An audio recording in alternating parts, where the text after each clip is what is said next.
জুলাই সনদ বাস্তবায়নের যে আদেশ জাতির কাছে উপস্থাপন করতে হবে। বাংলাদেশ রাষ্ট্র কাঠামোর কিছু গণতান্ত্রিক সংস্কার সাধনের জন্য মৌলিক কিছু প্রস্তাবনার বিষয়ে ঐক্যমত্য কমিশনে রাজনৈতিক দলগুলো সকলে আমরা একমত হয়েছি। বাংলাদেশের রাষ্ট্র কাঠামোতে যে মৌলিক গুণগত জায়গায় পরিবর্তন প্রয়োজন সে ব্যাপারে বাংলাদেশের জনগণ এবং রাজনৈতিক দলগুলো আমরা সবাই একমত। বাংলাদেশ রাষ্ট্রটি সাংবিধানিকভাবেই একটি ফেসিবাদী কাঠামো এবং একটি স্বৈরতান্ত্রিক কাঠামো উৎপাদনের যে পরিস্থিতি ছিল সেখান থেকে আমরা উত্তরণ করতে চেয়েছি। বাংলাদেশকে একটা নতুন দেশ হিসেবে, একটা নতুন রিপাবলিক হিসেবে জাতির কাছে উপস্থাপন করা, বাংলাদেশে সাংবিধানিক কাঠামোর মধ্য দিয়েই যাতে কোনোভাবে আর কোনো ফেসিবাদ এবং স্বৈরতন্ত্র ফিরে আসতে না পারে সে পথ অবরুদ্ধ করা এবং জবাবদিহিতাপূর্ণভাবে গণতান্ত্রিক ব্যবস্থা ক্ষমতার ভারসাম্য নিশ্চিত করে বাংলাদেশের মানুষের মানবিক মর্যাদা এবং সামাজিক সুবিচারের জায়গাগুলোকে নিশ্চিত করাই আমাদের লক্ষ্যের জায়গা ছিল। যে লক্ষ্যকে মাথায় রেখে ২৪শে অভ্যুত্থানে আমাদের বীর শহীদেরা জীবন দিয়েছেন, আমাদের ভাইয়েরা আহত হয়েছেন, অঙ্গহানি ঘটেছে, সেই অভিপ্রায়ের অভিব্যক্তি হিসেবে বাংলাদেশের রাজনৈতিক দলগুলো দীর্ঘ সময় ধরে ঐক্যমত্য কমিশনে উপস্থিত হয়েছে। ঐক্যমত্য কমিশনে আমরা অনেকগুলো সংস্কার প্রস্তাবনার ব্যাপারে আমরা কথা বলেছি। এমন অনেকগুলো প্রস্তাবনার বিষয়ে আমরা কথা বলেছি যেগুলো মূল প্রস্তাবনা গৃহীত হলে বাংলাদেশের সামগ্রিক কাঠামোগত জায়গায় সবথেকে বড় পরিবর্তন অর্জিত হতো। যদিও মূল প্রস্তাবনার বাইরে এসে সংশোধিত প্রস্তাবনার সঙ্গে আমাদের একমত হতে হয়েছে, তারপরেও জুলাই সনদে যতটুকু বিষয়ে আমরা একমত হতে পেরেছি সেটাও আমাদের গণতান্ত্রিক অগ্রযাত্রার পথে একটা বড় ধরনের অগ্রগতি সাধন করবে বলে আমরা বিশ্বাস করি। কিন্তু জুলাই সনদের যে বিষয়গুলোতে আমরা একমত হয়েছি, কমিশন সিদ্ধান্ত গ্রহণ করেছে, সেই বিষয়গুলোকে বাস্তবায়নের আড়ালে রেখে শুধুমাত্র কাগজে দলিলে পরিণত করার এক ধরনের প্রবণতা আমরা রাজনৈতিক কিছু শক্তির মধ্যে আমরা প্রত্যক্ষ করেছি। সে জায়গা থেকেই ঐক্যমত্য কমিশনে জুলাই সনদ বাস্তবায়নের বিষয় নিয়ে দীর্ঘ সময়ব্যাপী আলোচনার প্রস্তাবনা আমরা করেছিলাম। কমিশনে জুলাই সনদ বাস্তবায়নের প্রক্রিয়া নিয়ে রাজনৈতিক দলগুলোর সঙ্গে কয়েক দফা বৈঠক অনুষ্ঠিত হয়েছে।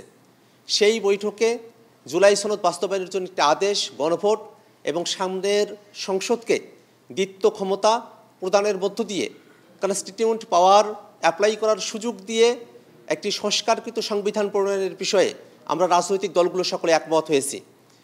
কিন্তু আইনি ভিত্তি দেওয়ার ব্যাপারে একমত হওয়া সত্ত্বেও সে আইনি ভিত্তি কিভাবে অর্জিত হবে, সেটা কখন থেকে কার্যকর হবে, সেই জায়গাগুলো জনগণের কাছে এখনও পর্যন্ত খোলাসা করা হয় নাই। আইনি ভিত্তির জায়গাগুলোকে পরিষ্কার না করেই সরকার এবং ঐক্যমত্য কমিশন জুলাই সনদ স্বাক্ষরের অনুষ্ঠান সম্পন্ন করেছে। গত ১৭ তারিখের জুলাই সনদ স্বাক্ষরের অনুষ্ঠানে জাতীয় নাগরিক পার্টি এনসিপি আমরা অংশগ্রহণ থেকে বিরত থেকেছি। আমরা মনে করি জুলাই সনদ স্বাক্ষর শুধুমাত্র আনুষ্ঠানিকতা। যদি বাস্তবায়ন ব্যতিরেকে জুলাই সনদ স্বাক্ষরিত হয় তাহলে আমরা যতটুকু অর্জন করতে চেয়েছিলাম সে অর্জন ধরাছোঁয়ার বাইরে থেকে যাবে। সে কারণে জুলাই সনদ স্বাক্ষরকেই আমরা মূল বিষয়বস্তু মনে করি না, আমরা এটাকে আনুষ্ঠানিকতা হিসেবে দেখি। ৪ গুণ শক্তিশালী এনজাইম ও অধিক ফেনা সমৃদ্ধ অরিক্স সিলভার ওয়াশ মাত্র ৭০ টাকায়। বরং জুলাই সনদ বাস্তবায়নের যে আদেশ, সেই আদেশের বিষয়ে জনগণের কাছে পরিষ্কার বার্তা উপস্থাপন করে জুলাই সনদকে পরিপূর্ণভাবে বাস্তবায়নের লক্ষ্যে নিয়ে আমরা আমাদের কার্যক্রম পরিচালনা করছি। যদিও গত ১৭ তারিখের জুলাই সনদ স্বাক্ষর অনুষ্ঠানে আমরা অংশগ্রহণ করি নাই, কিন্তু অনেক আগে থেকেই আমরা এই কথা বলে আসছি যে জুলাই সনদের যতটুকু অর্জন সেটাকেও যদি পরিপূর্ণভাবে আমরা বাস্তবায়ন করতে চাই তাহলে অবশ্যই এই বাস্তবায়নের পথরেখা জাতির কাছে পরিষ্কার করতে হবে এবং আমরা ঐক্যমত্য কমিশনের সঙ্গে আমাদের আলোচনা চলমান রাখব। সে হিসেবেই ঐক্যমত্য কমিশন এবং জাতীয় নাগরিক পার্টির মধ্যে আজকে একটি দ্বিপাক্ষিক আলোচনা অনানুষ্ঠানিকভাবেই অনুষ্ঠিত হয়েছে। সে আলোচনাতে আমরা কমিশনের কাছে আমাদের দাবিসমূহ আবারও পুনর্ব্যক্ত করেছি। আমরা দাবি জানিয়েছি যে জুলাই সনদ বাস্তবায়নের যে আদেশ, সে আদেশের ড্রাফট, সে আদেশের বিষয়বস্তু, সে আদেশের পরিধি, প্রত্যেকটা জিনিস জাতির কাছে উপস্থাপন করতে হবে। এই জুলাই সনদ সেটা জনগণের সার্বভৌম অভিপ্রায়ের অভিব্যক্তি হিসেবে ডক্টর মোহাম্মদ ইউনূস সরকার প্রধান হিসেবে এটাকে জারি করবেন এবং সামনের সংসদে কনস্টিটিউয়েন্ট পাওয়ার অ্যাপ্লাই করার মধ্য দিয়ে এটাকে একটা সংস্কারকৃত 2026-এর সংবিধান হিসেবে ঘোষণা করতে হবে। আমরা কমিশনের সঙ্গে এই সামগ্রিক আলোচনার জায়গায় কমিশন আমাদেরকে জানিয়েছেন যে তারা জুলাই সনদ বাস্তবায়নের একটি আদেশ তারা প্রস্তুত করছেন, যেটাকে আমরা একটা অগ্রগতি হিসেবে দেখি। তথাপিও সে আদেশের মধ্যকার বক্তব্য কী সে বিষয়গুলো তারা আমাদের কাছে এখনও পর্যন্ত উপস্থাপন করতে অপারগতা প্রকাশ করেছেন, যেটা আমাদেরকে এখনও পর্যন্ত আশাবাদী হতে দেয় নাই।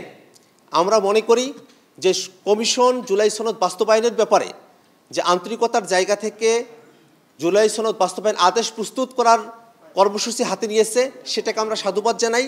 কিন্তু সেটাও যেন কোনোভাবে জুলাই ঘোষণাপত্রের মতো করে কোনো দলের চাপে পড়ে একটা কাগজে দলিল হিসেবে জাতির কাছে বাস্তবায়ন পরিপন্থীভাবে উপস্থাপিত না হয়, সে ব্যাপারে আমরা ঐক্যবদ্ধ কমিশনকে সর্বাধিক খেয়াল রাখার জন্য আমরা আহ্বান জানিয়েছি এবং আমরা এটা প্রত্যাশা করি কমিশন যে ড্রাফট প্রস্তুত করছে সেটা আমাদের সঙ্গে তারা শেয়ার করবেন এবং আমরা পরিপূর্ণভাবে নিশ্চিত হয়েই তারপরে জুলাই সনদে স্বাক্ষরের দিকে আমরা অগ্রসর হতে পারি। আমরা মনে করি এই গোটা ঐক্যবদ্ধ প্রক্রিয়ার কমিশনের প্রক্রিয়ার সঙ্গে জাতীয় নাগরিক পার্টি এনসিপি দৃঢ়ভাবে অংশগ্রহণ করেছে। আমরাই জাতীয় নাগরিক পার্টি এনসিপি সংস্কারের আলোচনাকে বাংলাদেশের মেইনস্ট্রিম জায়গায় রাখার জন্য আমরা আমাদের দল থেকে সর্বোচ্চ চেষ্টা করেছি, যাতে করে এই অন্তর্বর্তীকালীন সরকারের সংস্কার বিচার এবং একটি গ্রহণযোগ্য নির্বাচনের যে ম্যান্ডেট রয়েছে সেটাকে শুধুমাত্র নির্বাচনের দিকে ধাবিত করে সংস্কার এবং বিচারকে দূরীভূত করা না হয়, সে কারণেই আমরা আমাদের দৃঢ় অবস্থান সর্বাধিক সময় আমরা ব্যাখ্যা করেছি। একই সাথে এই জুলাই সনদ যেন একটা আইনি ভিত্তি পরিপূর্ণভাবে লাভ করতে পারে, সে কারণে আমরা দীর্ঘ সময় ধরে আমাদের সংগ্রাম অব্যাহত রেখেছি এবং যতক্ষণ পর্যন্ত না জুলাই সনদের আইনি ভিত্তির জায়গা নিশ্চিত না হয় ততক্ষণ পর্যন্ত আমরা আমাদের এই চেষ্টা চালিয়ে যাব।